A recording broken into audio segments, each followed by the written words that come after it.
환경운동연합 바다위원회는 방사성 물질 오염수가 바다로 폐기됐을 때 미치는 해양 생물과 해양 생태계에 대한 파괴를 상당히 우려합니다. 그리고 일본 정부가 이런 계획을 전면 포기하고 앞에 이제 좀 비켜주시죠. 환경운동연합이 제시한 것처럼 보관할 수 있는 새로운 방법을 찾기를 촉구합니다. 이 관련해서 첫 번째로 환경운동연합 바다위원회 유종선 위원장님의 발언을 듣도록 하겠습니다. 네, 안녕하십니까. 환경운동연합 바다위원회 위원장을 맡고 있는 유종성입니다. 저는 해양 생태학을 전공하는 대학교 교수고요. 우선 후쿠시마 오염수가 얼마나 해양 생태계에 영향을 미치고 피해를 줄 것인지는 많은 분들께서 잘 아시리라 생각을 하고요. 다만 저희가 강조하고 싶은 거는 그동안 일본 정부에서 후쿠시마 오염수를 배출하기 위한 여러 가지 논리들을 제기를 했는데 그 논리들이 매우 궁색하고 또 계속 바뀌어오고 있습니다. 최근에 제시했던 논리는 오염수를 희석하면 삼중수소가 피해가 적을 것이다 라고 이야기를 하지만 또 그에 비해서 방사능 자체가 카본 14이라는 그러니까 탄소 14의 방사능을 만들게 되면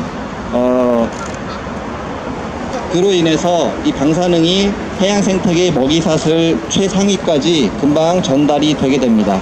이 해양 생태계 먹이사슬 최상위에 전달이 된다는 것은 그 수산물의 방사능이 농축된다는 의미고요. 그럼 그 수산물을 사람이 먹게 되면 일본에 있는 국민들뿐만이 아니라 우리나라, 중국, 그러니까 이 동아시아에 있는 모든 나라들의 사람들의 건강을 위협하는 그런 피해를 가져오게 됩니다. 따라서 저희는 일본 정부에서 후쿠시마 오염수 방류 계획을 철회하고 장기적인 안전한 대책을 마련할 것을 촉구하면서 저희는 끝까지 지속적으로 이러한 반대 운동을 펼쳐나갈 것을 말씀드리겠습니다. 네, 다음으로 환경운동연합 에너지국의 송주희 활동가가 발언해 주도록 하겠습니다. 네, 안녕하세요. 저는 환경운동연합의 에너지기획의 활동가입니다. 네, 일본 정부는 원래 내일인 27일 후쿠시마 오염수 해양 방류를 결정하기로 했지만 이 결정을 한 달 정도 연기했습니다. 이는 우리나라를 포함한 국제 여론이 좋지 않을 뿐만 아니라 일본 내 반대도 거세기 때문입니다. 특히 일본 어민단체도 후쿠시마 오염수가 해양에 방류될 경우 방사능 오염지역이라는 오명을 피할 수 없을 것이라면서 크게 반대하고 있습니다. 일본 정부는 이렇게 일본 국민들마저도 반대하고 있는 오염수 방류를 하루빨리 철회해야 됩니다. 만약 오염수가 태평양에 방류될 경우 방사능 물질이 해양생물 그리고 해저, 퇴적토 등에 지속적으로 축적될 것입니다. 스크램팀이나 탄소 14의 경우 한 번 방사능 물질이 해양 생태계로 유입된다면 몇 세기에 걸쳐서 전달될 것입니다. 이렇게 위험한 방사능 오염수를 방류하는 것은 우리나라와의 합의 없이 방류하는 것은 명백한 유엔 해양법 위반입니다. 인접국인 우리나라가 직접적인 피해를 입기 때문입니다. 이 오염수는 시간이 지나 우리나라 연안으로 흘러들어올 것이고요. 이는 후쿠시마 사고 당시 흘러들어온 오염수가 1년 만에 동해안에 도달했으니 이를 증명합니다. 따라서 우리나라 정부도 강력하게 이에 대해 반대하고 일본이 후쿠시마 오염수를 방류할 경우 일본산 수산물 전면 수입 금지에 조치를 취해야 됩니다. 해양 생태계 파괴하는 오염수 방류 계획 중단하라! 중단하라! 중단하라! 중단하라! 후쿠시마 오염수 방류 계획 일본 정부는 포기하라! 포기하라! 포기하라! 포기하라! 후쿠시마 오염수 방류 계획 일본 정부 즉시 중단하라! 중단하라! 중단하라! 중단하라!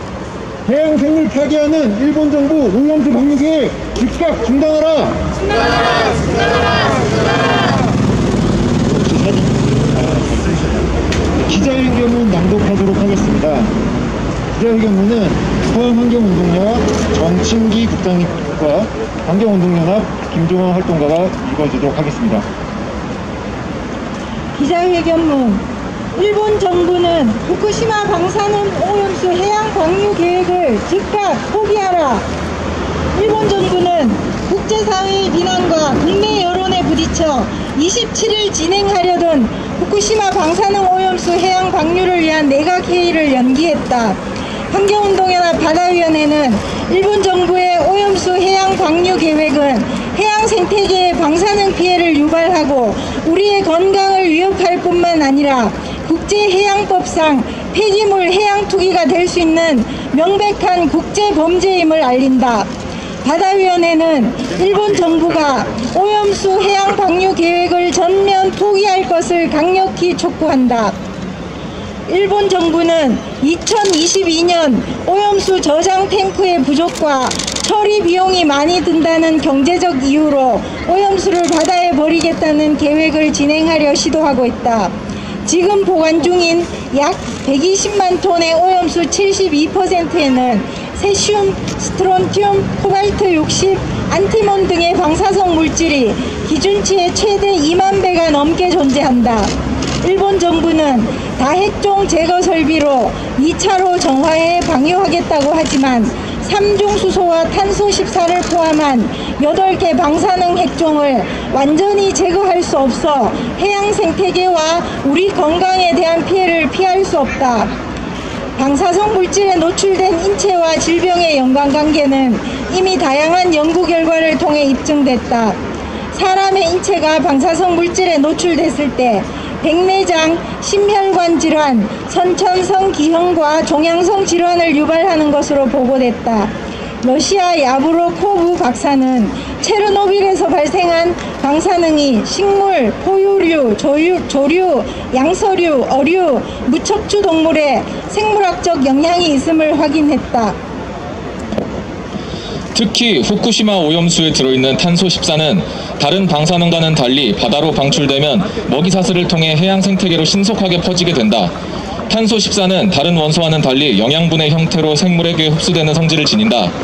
우리 몸에 흡수된 탄소 14는 세포 옆에 자리 잡고 DNA를 끊임없이 공격하여 DNA 변형을 유발하고 암을 일으킨다.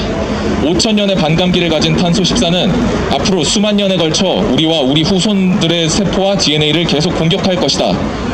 후쿠시마에 쌓인 거대한 오염수를 바다로 방류하면 인류 역사상 최악의 해양 오염이 될 것이며 바다에 살고 있는 생물은 방사능으로 오염된 채 죽어갈 것이며 이를 섭취하는 우리나라와 일본 국민들은 암과 유전병에서 자유로울 수 없게 된다.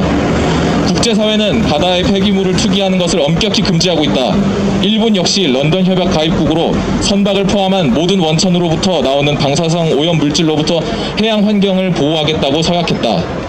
일본이 해상의 폐기물을 투기하는 것을 방지해야 할 책임과 의무를 저버리고 후쿠시마 오염수를 방류한다면 국제사회와 세계 시민에게 UN 해양법과 런던 협약을 준수하겠다는 국제서약을 위반하는 것이다. 일본은 방사능 오염수를 희석시켜서 기준치 이하로 배출시키겠다는 꼼수를 부리지 말라. 방사능은 농도의 문제가 아니라 방사성 물질의 양의 문제이다. 일본은 런던 협약 기준국으로서 전 세계에 지킬 약속을 저버리는 파렴치한 선택을 해서는 안 된다. 일본 정부는 방사능 오염수의 장기 저장을 위한 대책을 마련하라. 우리 정부는 일본의 방사능 오염수 해양 방류 계획을 저지하기 위해 적극적인 행동에 나서라. 런던 협약 의무를 위반한 일본을 제소하고 우리 수산물 방사능 오염에 대해 일본에 손해배상을 청구하라. 우리가 먹는 수산물의 안전을 위해 방사능 모니터링 결과를 공개하고 지금보다 훨씬 강력한 해양 감시를 촉구한다. 환경운동연합 바다위원회는 일본 정부의 방사능 오염수 해양 방류 계획을 강력히 반대한다. 2020년 10월 26일 환경운동연합 바다위원회. 구호 한번 외치도록 하겠습니다. 후쿠시마 오염수 방류 계획 일본 정부는 즉각 포기하라. 해양 생태계 파괴하는 오염수 방류 계획 일본 정부는 즉각 중단하라.